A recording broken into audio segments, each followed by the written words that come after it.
Hey everybody, welcome to Reverse Homesteading. I thought I'd show you my experiment with separating out tomatoes at different stages and where they've been living. It is autumn or fall here in Australia, so it's not the best time to do this, but I wanted a variety of tomato which sprouted while I was fermenting the seeds to be able to store them for spring. So that's why I have tomatoes in autumn. So they're about this big when they started to really kick on. So I had planted them 5 or 6 in each pot, just to save space and time and effort, that sort of thing, if it didn't work. So these 3 have been with others in pots until about a week ago. So I planted them in March. This one was with another one in a pot inside the house until about a week ago.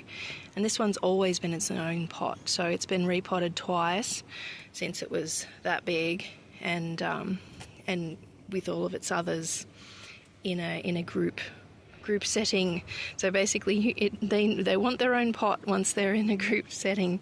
This one was only with 2 others in a pot that size when it sprouted, but it still perhaps would have preferred its own pot.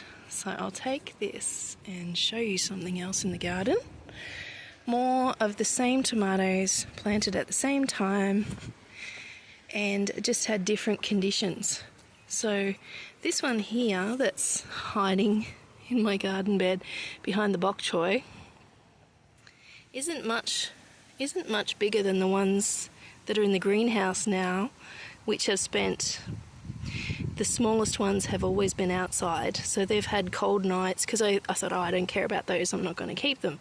So as an experiment, near the end of leaving the poor little things outside for about 3 weeks on their lonesome, nothing had eaten them, so I thought, oh well, I'll just plant them. And that's what happened to that one. So that's stayed small, and it's had the wind on it and the cold. There's one in this garden bed which is from the same bunch, but about a week ago I put a pot next to it which shielded it from the weather, and this one now, and so it would have been warmer as well. This one now is actually larger, slightly larger. Well, it needs a stake, doesn't it? Slightly larger for growing next to that pot and being sheltered and getting nice sun. Even though it's had the cold nights, it's larger than this one that spent most of its life in my house or now in the greenhouse. So there you go. Shelter and warmth matters for tomatoes, even when you're growing them out of season. So I've actually grown some out of season under plastic in my backyard in Melbourne.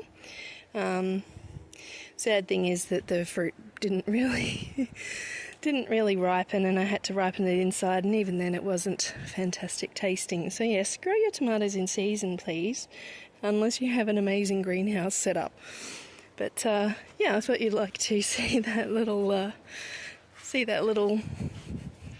experiment that I've been doing. So I'm going to keep these ones, or at least that one, in here and see what it does. And it may not even graduate to being in the house.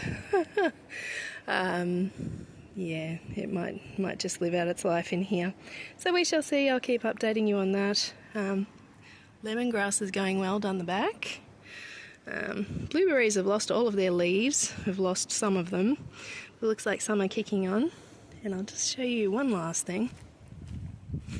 I don't know if people get excited about these things like I do. Our one and only strawberry so far, because I started late in the garden, is getting red now. So that's exciting. I will keep you updated with other things. Hope you're having fun in the garden. Thanks for watching. We'll see you next time.